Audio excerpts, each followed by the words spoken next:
भ्रष्टाचार की बात करी, किसने पीडब्ल्यूडी की बात, लोगों ने मेरे पुतले जलवाए, तो दबने वाला नहीं है क्योंकि ये आम हेलो, मैं गोविंद सिंह, हरिद्वार आप तक न्यूज। भगतनपुर आबिदपुर हरिद्वार गांव एकड़कला खानपुर के प्रिय विधायक श्री उमेश कुमार जी गांव एकड़कला में आए। गांव एकड़कला में उनका जोरदार स्वागत किया गया और उन्होंने बताया कि हरिद्वार की स्थिति क्या है और उन्होंने आने वाले लोकसभा चुनाव के बारे में। आइए उमेश कुमार जी ने क्या बताया।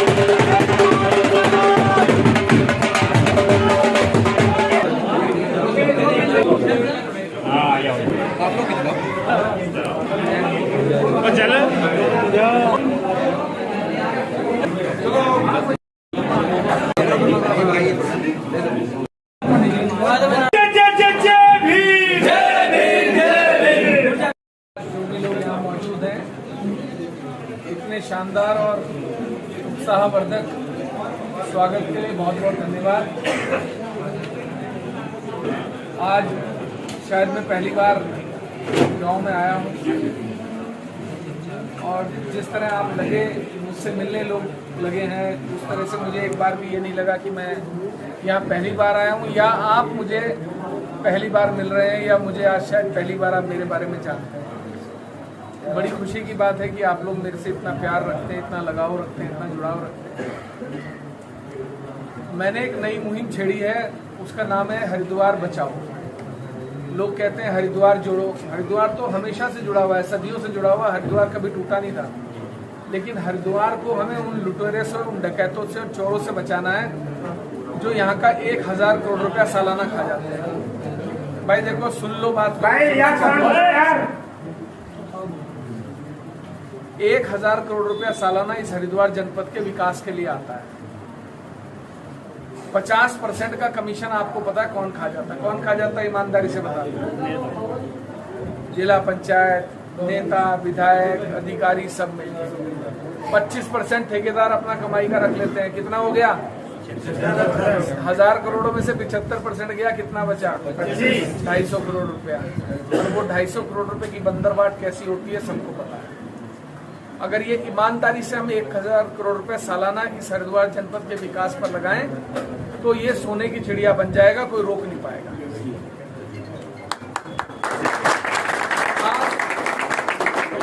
भादर में बाढ़ आई, किसान की जमीन बह गई, किसान की फसल खत्म हो गई, किसान त्रस्त हो गया, लेकिन विधानसभा में कोई लड़ाई लड़ने को तैयार नहीं था। मैं अकेला लड़ रहा था, आपने सबने देखा होगा। किसी ने समर्थन तक नहीं करा।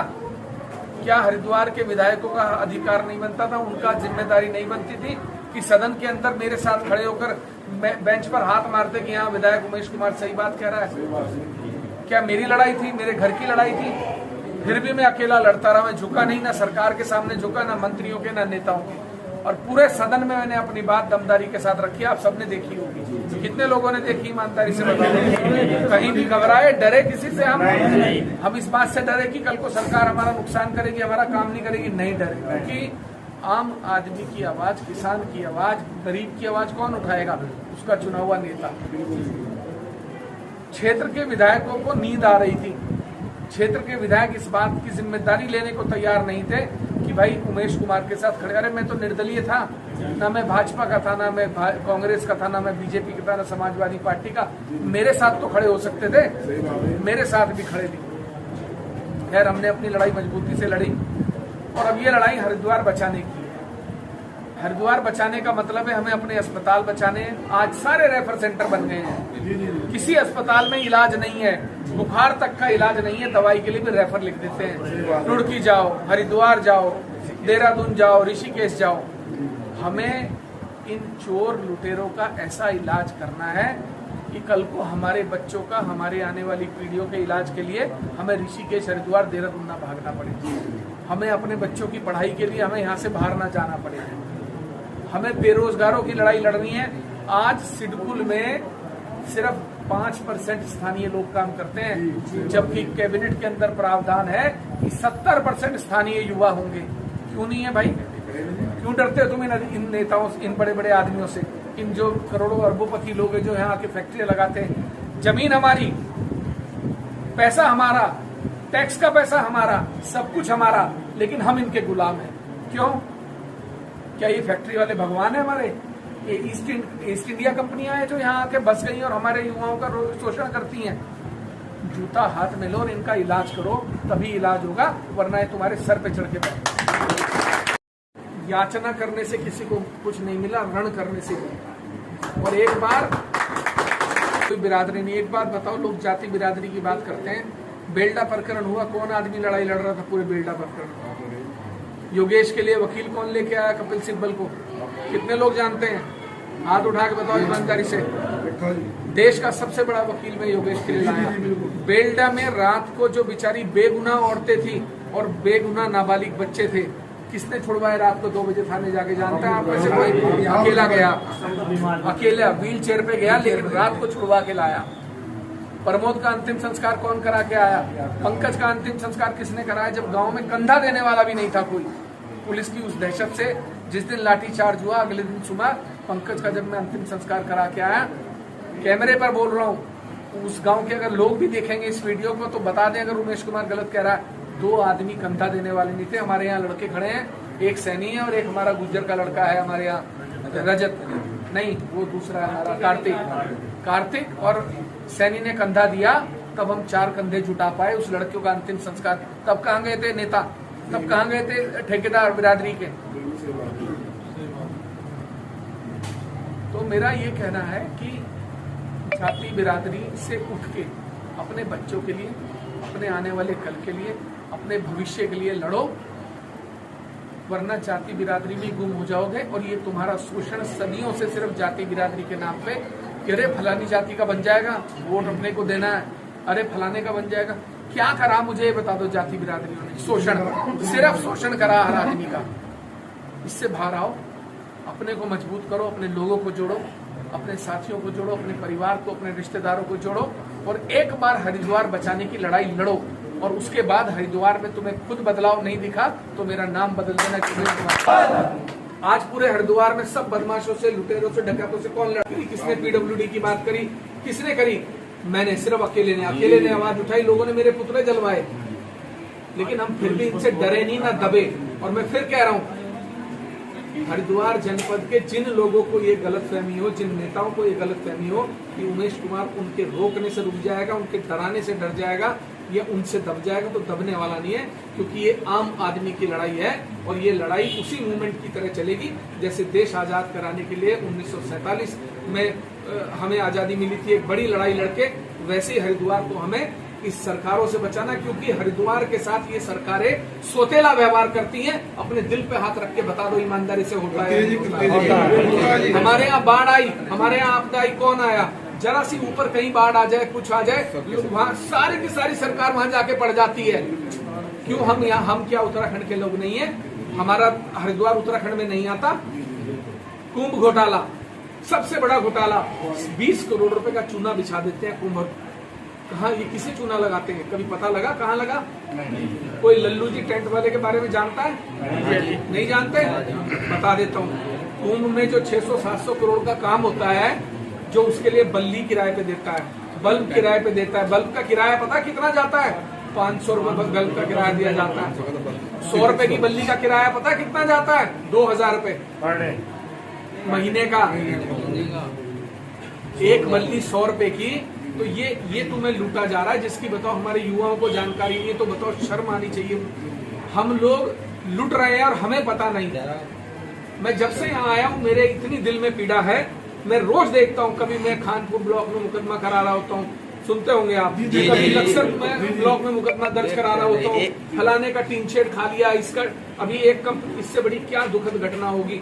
एक कंपनी का मैंने भ्रष्टाचार पकड़ा खानपुर ब्लॉक में, उस कंपनी ने करोड़ों रुपए का काम कर दिया। आप एक बार बताओ, अगर लाला की दुकान में 5 किलो चावल पीछे से खरीद के आया है तो 5 किलो ही तो आगे बेचेगा। पीछे से मैंने 5 किलो खरीदा और आगे 500 किलो कैसे बेच सकता हूँ? माल खरीदा 1 लाख रुपए का, बिलिंग 1 करोड़ रुपए की। मरे हुए लोगों के नाम पे टीन शेड आवंटित, मरे हुए लोगों के नाम पे पाइपलाइन आवंटित, हलक में हाथ डाल के रिकवरी कराई, वापस दिलवाए पैसे। जी जी।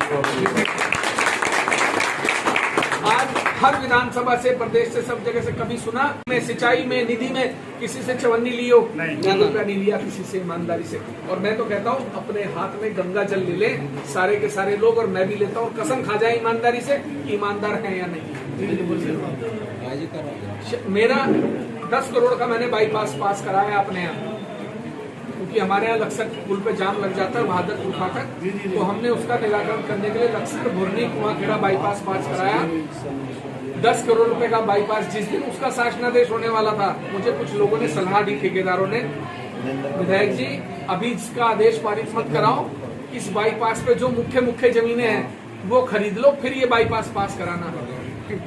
मैंने कहा ऐसा है, चेहरा मुझे अपने लोगों को दिखाना है। क्या लोग कहेंगे, क्या मेरे किसान कहेंगे कि यार ये विधायक है इसने बाईपास कराने से पहले आसपास की जमीनें खरीद ली। वो लाभ मेरे लोगों को मिलना चाहिए, मेरे किसानों को। किसी का हक मार के अपनी औलादें नहीं पाली जाती, वरना औलादों के कीड़े पड़ते।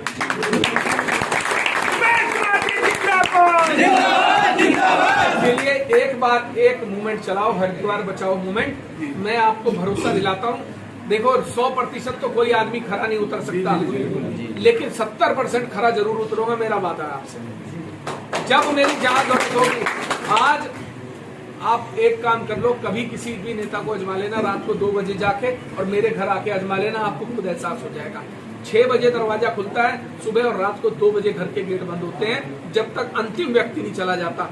रात को 1 बजे तक मेरे घर पर 100-200 लोगों की भीड़ होती है, और हम रात तक समस्याएं सुनते हैं। सुबह से लेकर रात तक 1000 लोगों की समस्याएं सुनता हूँ और निस्तारण करता हूँ। कभी किसी से नहीं पूछा कौन सी विधानसभा से आए हो।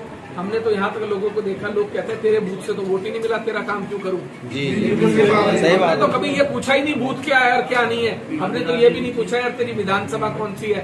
लोग शुरू में आते थे, कान में आके बताते थे, भाई साहब मैं दलित समाज से हूँ, भाई साहब मैं ब्राह्मण हूँ, भाई साहब मैं आपकी बिरादरी का। फिर मैंने अंत में ये कह दिया फाइनली कि मेरे दरवाजे से घुसने के बाद अगर कोई से ने मेरे कान में आके बिरादरी बताई, मैं लात मार के भगा दूंगा।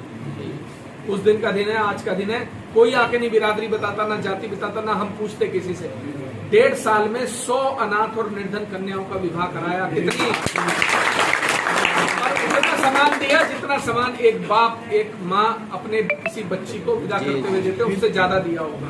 30,000 लोग नेहरू स्टेडियम में एक पंडाल के नीचे हिंदू मुस्लिम इकट्ठे कर दिए। 61 किसी विधायक को लेकर बताओ, एक पंडाल के नीचे 30,000 हिंदू मुस्लिम इकट्ठा करके एक फंक्शन करके दिखा दो, टांग के नीचे से निकल।